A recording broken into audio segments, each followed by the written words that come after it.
Hello YouTube, my name is The Legend of DS, and welcome to the third video of my mini-series of predictions to the Super Smash Bros.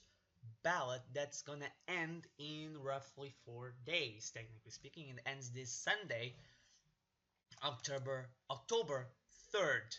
Um, Today's episode will not be dedicated to one character, but four characters that will be mainly touched upon.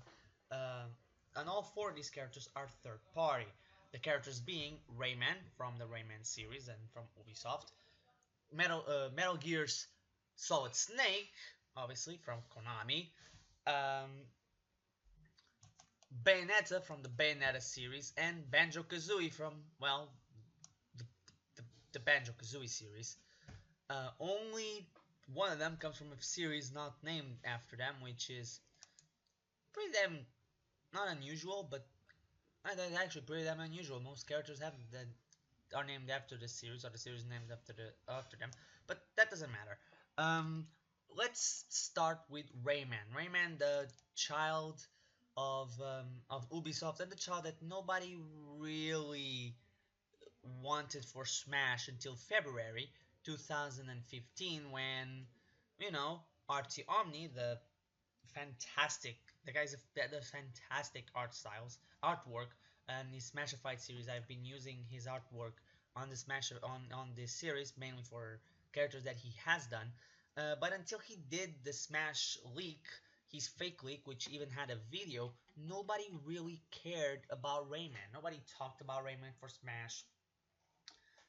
Everybody that discussed Rayman was like, oh, what a weird amiibo he would make after we found out about the Rayman trophy in Smash 4. Now, I will say that Rayman is not one of my picks for being in Smash. I don't think he's going to be a character in Smash. I feel like there's people talking about him, um, but the overall is that Rayman is not going to be. It's a vocal minority, but still a minority. I would place him right with Shovel Knight in terms of probabilities of getting in Smash. And if I'm not mistaken, I said that Shovel Knight had 30% chances, 30% of being in Smash. I will put Rayman around the same thing because again, until both the trophy reveal and the fake leak, nobody really cared about Rayman. And again, if the fake Rayman leak, hadn't been so soon before the ballot was announced, people would have forgotten about Rayman. People would have forgotten about Rayman being in Smash because from the reveal of the trophy until the fake leak, barely any talk of Rayman being in Smash was given, even before the game came out, and after when we found out about DLC. But let's move on from an unlikely character to another unlikely character, and that character being Bayonetta. While I'll be honest, I would like to see Bayonetta join the Smash roster. I feel like she isn't going to be in Smash because of the same problems Rayman. While there are people out there that want to see Bayonetta in Smash, she's not very well known. She's not very popular. Her games, unfortunately, haven't sold all that well. We don't have any figures, any numbers on the game in the US, not in the US, on the Wii U, both be it the regular, be it Bayonetta 2 or Bayonetta 1 that was ported over. Another thing we absolutely don't know um, is the true numbers for the original, because I remember hearing that Platinum Games even said that the game sold 1.37 instead of the 2 million that everybody talked about. But anyway, Bayonetta is a very unlikely candidate. I would say that she's more likely than Rayman, but only slightly. If I put Rayman in 30% chances, I'll put Bayonetta with maybe a 40. Maybe a 40. Maybe 45. Or no, actually, no, I'll put Bayonetta at a 50-50. But that 50-50 will only change, and to impossible 100% if Nintendo decides to buy the Bayonetta IP from Sega. Sega is not doing anything with it. They obviously don't care for the franchise. And if Nintendo can, go in, get the character, buy the franchise, at the same time as probably maybe even buying Platinum Games. Platinum Games has said that they would love to be with second party with Nintendo. It would be very good. Bayonetta would be an interesting character. Now I know people will say she's too mature. Well, not really, or too sexualized. Well, have you seen the male characters in Smash 4? I mean, Little Mac is what it is. He's a very muscular dude. Then we have Captain Falcon in his tight suit. You literally can see his butt cheeks. Uh, then you have obviously the pretty boys and the guys that it's obviously that the fangirls will absolutely love. And I'm not saying that they shouldn't be in the game because of it. I'm just saying that they exist and and people will absolutely love them. Let's not forget Shulk has the swim underwear. And let's not talk too late about the ladies. You have Zero Suit Samus, which is obviously not sexualized. I don't like to utilize that term. It's a very wrong term, but she's in very revealing clothing. Palutena also dances with her pole or with her staff or whatever that is. So let's not get into the whole she's way too over sexualized. She's not. She is in her games where she's sometimes not showing too much skin, but to say that she's over sexualized, it's a poor term, in my opinion. It's a horrible term, awful term, used and thrown around way too much by people that really don't know what sexualization mean, or that they think they know, but they really don't. And moving on from a character that has a 50-50 chance, I'll say 50-50. We'll keep 50-50 for Bayonetta. We go to a character that, while it would be very cool to see them in Smash, I really doubt we will see them ever in Smash, or at least until Microsoft drops out of the console race, and that's Banjo and Kazooie. Now, let me be clear, and I say, they would be very cool characters. They would be an interesting moveset, and I know a lot of people that want them in. Heck, if they were not owned by Microsoft, they would have been in Smash a long time ago. Heck, if Rare was an independent studio and was just a third party studio, I would be all up for Banjo Kazooie being in Smash. But Microsoft owns the IP, and I know that Phil Spencer, the guy running Xbox, said it will be fine. They have worked with Nintendo with Rare IPs in the past. They were, heck, not even Rare IPs. There was going to be a Halo game on the DS. So Microsoft is not against putting their games on other people's systems. That's why I think that Microsoft is the first one out of the big three that will drop out of the console race. And mainly because also their consoles don't sell that well in Japan. I mean, let's be completely clear. One day, when the NX launches, one day from NX will be bigger than the entirety of the life cycle of the Xbox One in Japan, and probably the Xbox 360 as well. Um, but going back to Banjo and Kazooie, the probability, remember, it's not just, oh, they have the most votes and Microsoft won it in.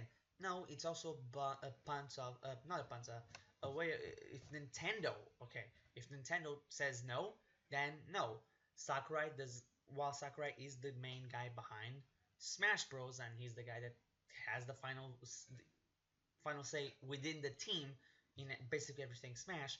Not everything in Smash is decided by him. The roster, Sakurai can present Nintendo, and he has done this. You know this. Shows the roster that he wants to put in the next Smash game to Nintendo, and then Nintendo approves or disapproves. And what they disapprove, they tell him to take it out. And if, let's say that we're gonna get 5 characters, which I think we're gonna get 5 characters, and I'll be talking more about it in the next video, not this one. This one is more for the third party characters. If we get 5 characters and the winner and the votes goes, and Banjo Kazooie is number 5 or number 4 or number 3, even 3, 4, or 5 on the list. Because 1 and 2 I don't think would be Nintendo just saying no, it's not in.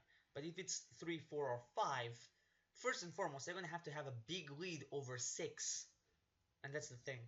Third parties have to be a special occasion. So if Banjo Kazooie beats, say, Wonder Red by 5 votes, Wonder Red is gonna get in, even if Wonder Red is number 6 and Banjo Kazooie are number 5. Why? Because third parties need to be special when compared to Nintendo's IPs. Nintendo's IPs can be as recent as they want, can be as one-hit wonders as they want. They're still owned by Nintendo. They take precedent. They take favoritism. They are Nintendo, so they can be a part of it. Third parties, third parties need to be iconic, need to be recognizable, need to fit in Smash. And I know there's been characters that don't fit in Smash, and that's another thing that people say about Bayonetta not fitting in Smash, but that's my opinion. I feel like Banjo Kazooie would be fun, would be a great character, but Nintendo's gonna have the final say, and I doubt that they are gonna be in. To finish off Banjo Kazooie, I just want to say this to the people that think Banjo Kazooie would be a clone of the Duck Hunt Dog. All I have to tell you, or to ask you this, are you serious? Are you for real? Do you really believe that these two will play the exact same as the Duck Hunt duo? I'm sorry. That has to be one of the, if not the stupidest argument out there. One of them, definitely. Mostly alongside, what was it? I forget the next guy I'm gonna talk about, and his voice actor. Uh, so they're completely different characters. Let's not go with, oh, it's they're gonna be too similar to another character. No, let's not kid ourselves here, okay? And then one they won't be similar. They'll completely have different movesets. And that's another thing that people say. Not only for not only for another character, they also say for Dixie Kong that she could be very much of a Diddy clone. But let's move on to the final character of this video, and he's a veteran.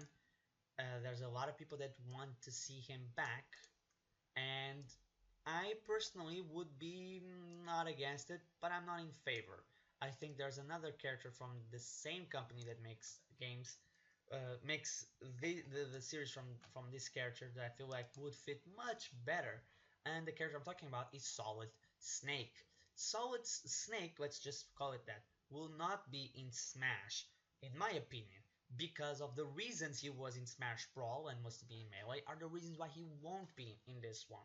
Remember, um, in Smash Melee slash Brawl, he was going to be in because one, he was Sakurai is friends with Kojima, the creator of Snake and the Metal Gear franchise, and he wanted Snake in. He asked for it. Two, Konami and Nintendo allowed it. Three, Metal Gear had a game on the GameCube, and that's about it. I feel like, and the reasons why Snake now these reasons don't are not as good now, and the chances of Snake being in Smash 4 because of these reasons are, well, the first reason was Snake Kojima is friends with Sakurai, and he asked Sakurai to have the character in the game. Well, Kojima is no longer with Konami, and Konami is not really making games anymore, as far as we can tell. Um, so what do we have? Kojima left. He, as far as we know, didn't ask. There is no Metal Gear Solid game on the Wii U, and yes, Metal Gear Solid Phantom Pain might not have been on the console because probably he couldn't handle. I don't know if there's a PS3 and Xbox 360 version. But you know what the PS3 and Xbox 360 version got? That the PS4 and Xbox One also got in the PS and the PC that the Wii U didn't. Metal Gear Solid Ground Zeroes. That game would have run. That would have been able to run on the Wii U, but they didn't put it in. So I really much doubt that Nintendo would now approve of Snake. Now, and there's another. This is the character I was going to saying that a little bit in Banjo Kazooie. I said previously in this video, actually, wow, I'm really getting off the tracker and not really putting my thoughts together. But in the Banjo Kazooie segment, I said that there are people out there that feel that Banjo Kazooie would be clones of the Duck Hunt duo. Now, why would that be? It makes no sense, but there's an even more ridiculous one for Snake. Now, I will say this, Snake being in Brawl was out of place. But Snake could be in Smash 4 and for be the same character as he was before. People, as long as he was voted for, there's no reason not to, unless either Nintendo or Konami are against it, which I feel like both of them will. Um, but the worst reason uh, that people have been given, I've seen some people give, is that the voice actor for in Metal Gear Solid 5 is Kiefer Sutherland. And I hear, oh, the voice of Snake and it's going to be too expensive. Here's the thing. In Metal Gear Solid 5, you're playing as Big Boss. And yes, I know Snake is a clone of Big Boss. But you know something? Liquid Snake is also a clone of Big Boss, if I'm not mistaken. And did you know that in the original game, at least in the Japanese version, they have different voice actors? They don't have the same, they have different voice actors. Meaning that Big Boss and Snake can have different voice actors and not and there wouldn't be a problem with that. Another thing we have to remember with this whole Sutherland thing is that, and without giving spoilers about Metal Gear Solid 5 and its ending, the character that people want in Smash Bros is Big Boss. It's not Big Boss. It's Solid Snake. So the voice actor debate is pretty dang bad. So from Konami, I feel like moving on from Snake obviously to Konami, I feel like Konami has other characters that would be fit better in the Smash universe. Bomberman comes to mind. The Belmonts would be fantastic additions. I feel like there would be a much better character than the Bomberman, just because of the possibility not only of moveset but of costumes. Instead of having like, oh, Simon Belmont is the main guy like Bowser Jr., but all the 7 other costumes are other Belmonts. That would be amazing. Obviously all of them with the same moveset, but that would be pretty dang cool. So I think that's about it for this video. I've talked about all the characters that I wanted to talk about. Snake, Rayman, Banjo Kazooie, Bayonetta, and even touched upon um, Konami's other characters in Simon Belmont and Bomberman. Wow, I was tied up there. So this video has run on for almost 20 minutes. This one obviously was gonna be the biggest one of all of them in terms of length. Length, oh my god, I don't know. Duration, let's put it that way. There's some English words that I cannot say for some reason. Because of the nature of the video being 4 different characters. I'll see you guys, I guess this is the end of the video. I'll see you guys tomorrow when I'll be discussing, again, not a video for 1 character, but for 2, and those 2 characters will be coming from the Star Fox universe. So thank you guys for watching, and I'll see you guys tomorrow.